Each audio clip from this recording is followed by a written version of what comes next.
Olá, meus queridos alunos e alunas de toda a rede municipal de ensino. Provavelmente muito mais gente do que só a rede municipal. Nos últimos dias tenho acompanhado o interesse que os jovens, de uma forma geral, estão mantendo com essas aulas apresentadas pela TV Câmara. Legal. Eis aqui o professor João Carlos, mais uma vez, professor de História. Hoje nós vamos falar sobre o poder, a consolidação, na verdade, a consolidação do poder da Igreja. A Igreja Católica, todos vocês sabem, todos sabem, a Igreja Católica, ela é muito poderosa. Para você ter uma ideia, muita gente não sabe disso, mas o Papa Francisco, ele é um chefe de Estado. O que é isso, professor? Eu diria que ele é o presidente do Vaticano. Tá, professor? Os meninos às vezes perguntam, né? E o Vaticano é um país? É um país, sim. É o menor país do mundo, o Vaticano. Dentro da Itália, é o menor país do mundo, mas tem um exército, que é a guarda pessoal do Papa, e tem o Papa, que se você quiser pode dizer que ele é o presidente daquele país. Se você preferir, pode dizer que ele é o rei do Vaticano, o chefe da Igreja. Então o poder da Igreja é extraordinário. Mas você nem imagina como esse poder da Igreja Católica ainda foi muito mais forte no passado. Se a Igreja é poderosa hoje, no passado ela foi muito mais. E é sobre isso que nós vamos falar hoje, tá certo? Para você compreender isso aí. Comecei então assim, quando é que começa essa consolidação do poder da Igreja? Começa por volta do século V. Repare, nós estamos no 21. Então isso começou mais ou menos por volta do século V e vai até o século XV, são 10 séculos. Pouco a pouco, a Igreja vai se consolidando, se tornando muito forte, poderosa. Ô, professor, o aluno ou a aluna pode perguntar. Pode. Na sala de aula eles perguntam, viu? Que pena que agora a gente não possa ter vocês em sala de aula. Mas logo, logo, tudo isso vai passar e nós voltamos à nossa convivência. Mas o aluno pergunta, ô professor, por que o poder da Igreja, você anotou aqui, ó, do século V ao XV? Por que até o XV? Porque no século XV nós vamos ter uma crise no poder da Igreja que vai dar origem, já contamos aqui na sala de aula, aliás, na TV Câmara, no século XV nós vamos ter uma crise na Igreja que vai dar origem às igrejas cristãs reformadas, igrejas protestantes, a partir de Martim Lutero, as igrejas que nós chamamos popularmente de evangélicas. Então, no século XV, a crise da Igreja. 1517, no comecinho do século XVI, então o poder da Igreja diminui, é reduzido. Quando Cristo faleceu, os seus seguidores saíram pelo mundo pregando a sua fé.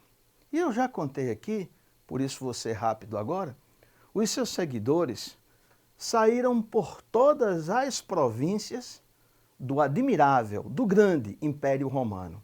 O Império Romano era tudo o que existia na Europa, quase tudo. Quase 100% da Europa era o Império Romano.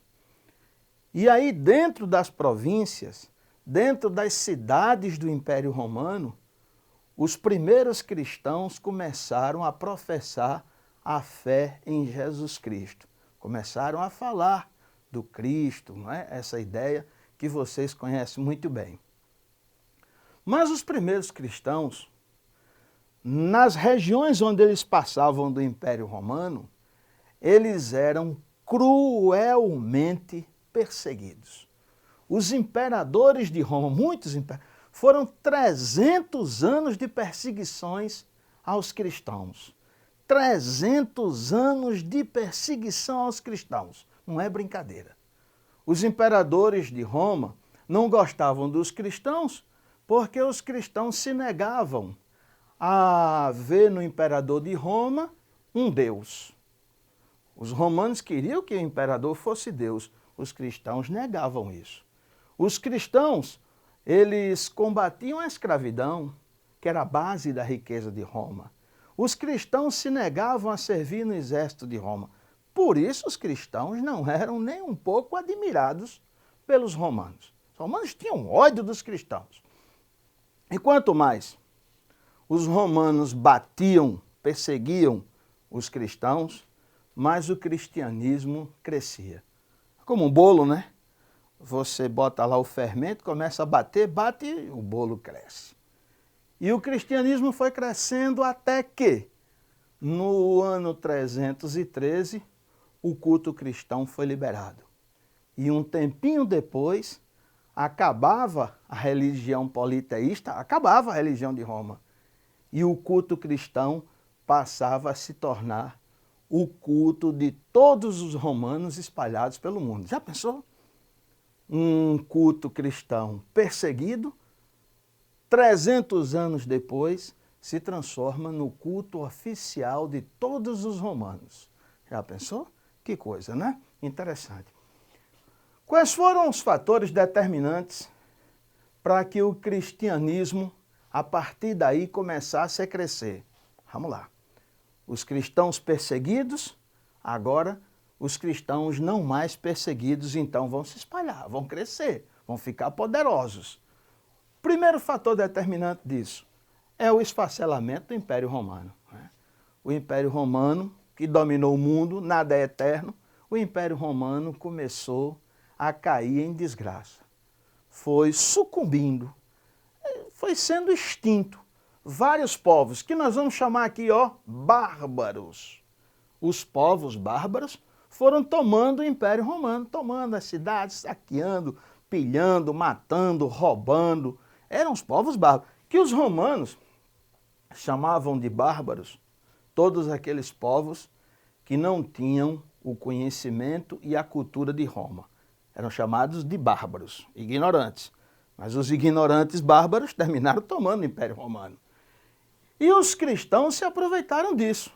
Os cristãos disseram assim, veja se não tem lógica. Veja se não tem lógica. Os cristãos disseram, ora, se nós convertemos para o nosso cristianismo os romanos, como é que não vamos converter também os ignorantes bárbaros? Vamos, claro. Vai ser muito mais fácil. Roma, que primava pela educação, pela escolaridade, pela cultura, pelo intelecto, Roma que primava por tudo isso, nós convertemos ao cristianismo, imagine os bárbaros, culturalmente inferiores aos romanos.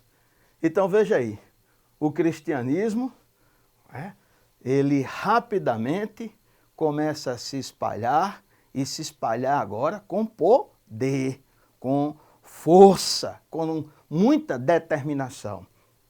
E foi necessário, inclusive, os cristãos pensaram, planejaram e centralizaram a igreja.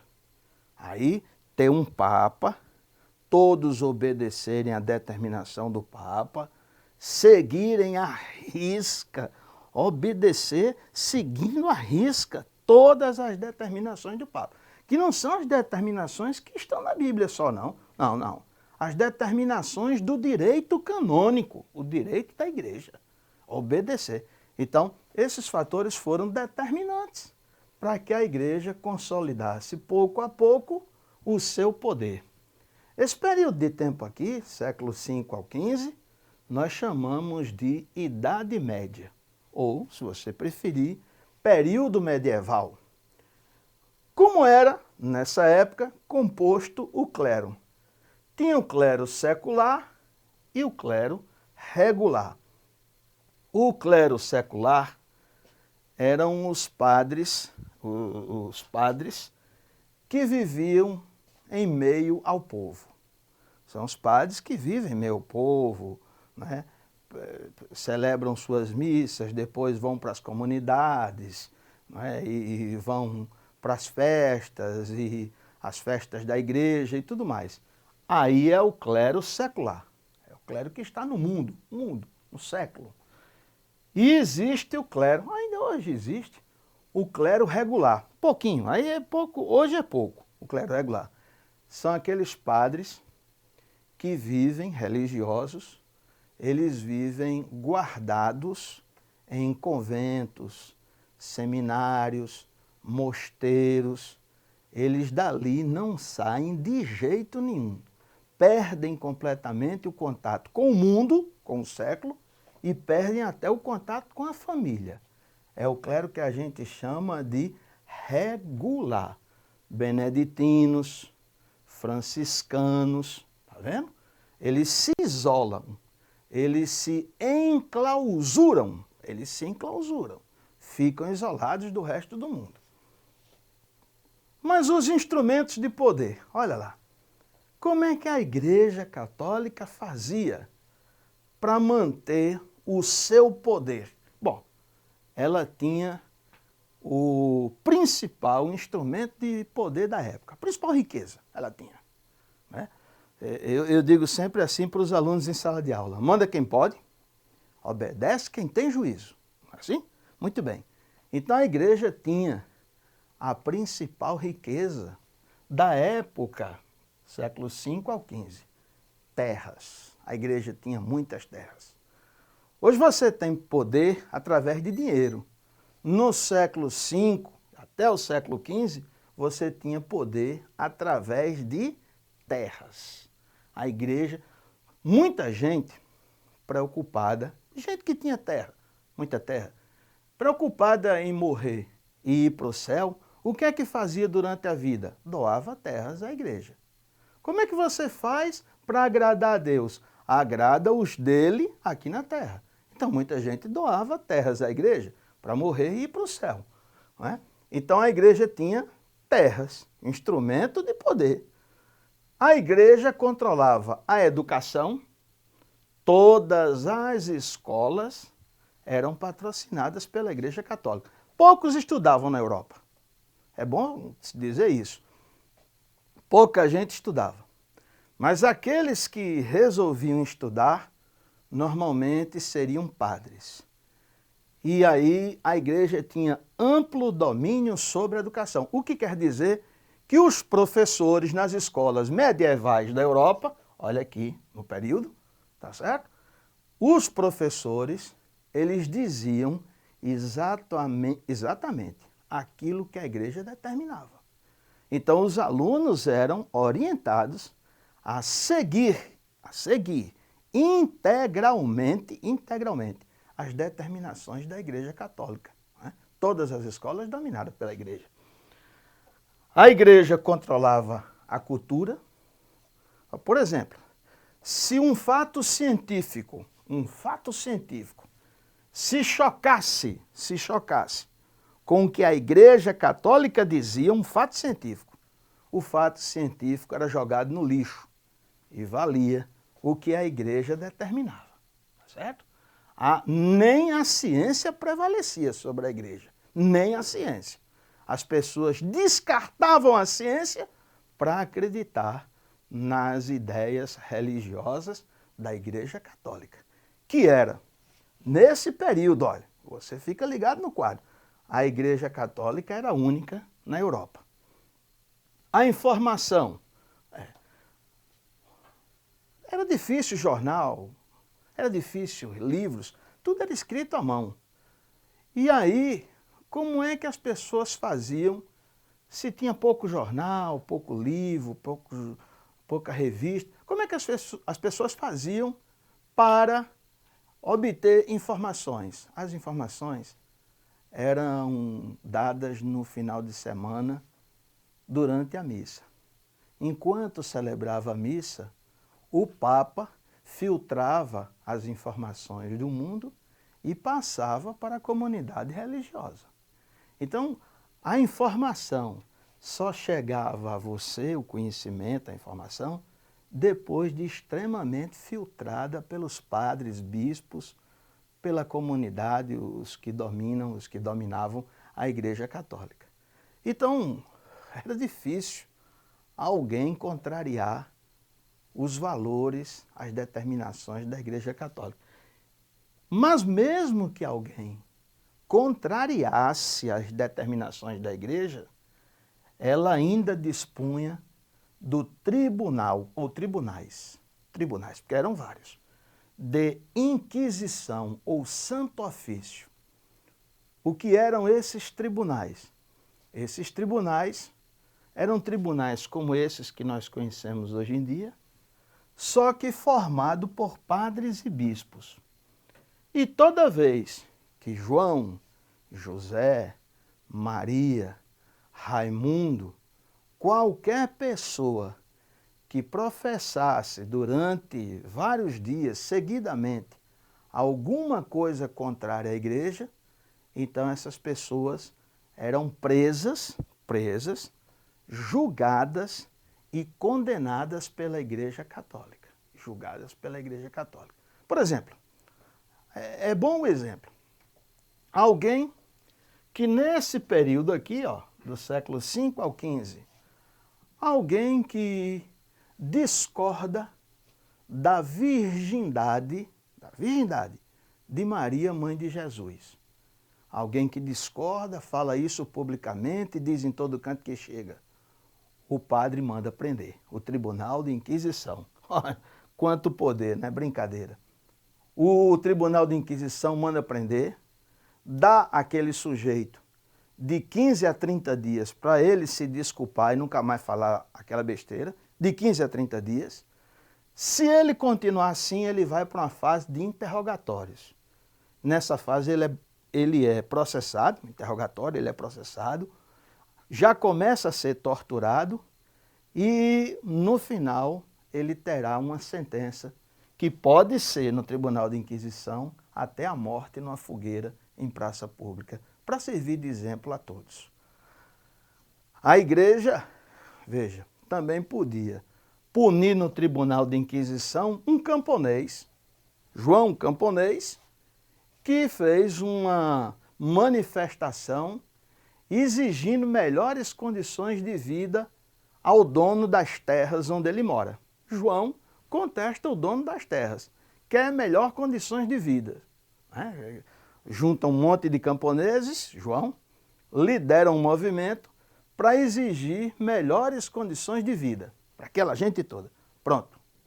João, líder dessa manifestação, pode ser condenado também no Tribunal de Inquisição. O que quer dizer que o Tribunal de Inquisição ele servia para combater os hereges, os que professavam algo contra a igreja e os que professavam algo contra as classes mais ricas protegidas pela Igreja Católica. Veja só, não é? Então, do século V ao XV, veja que o poder da igreja foi se formatando de maneira tal que ela se consolidou como uma instituição extremamente poderosa. Agora você sabe disso, né? Como foi que esse poder surgiu, como é que ele existe hoje, que não é nem um pouco do que foi no passado. Nos nossos próximos encontros, falaremos mais de temas curiosos que estão no nosso dia a dia. Para todos vocês, um grande abraço e saudações.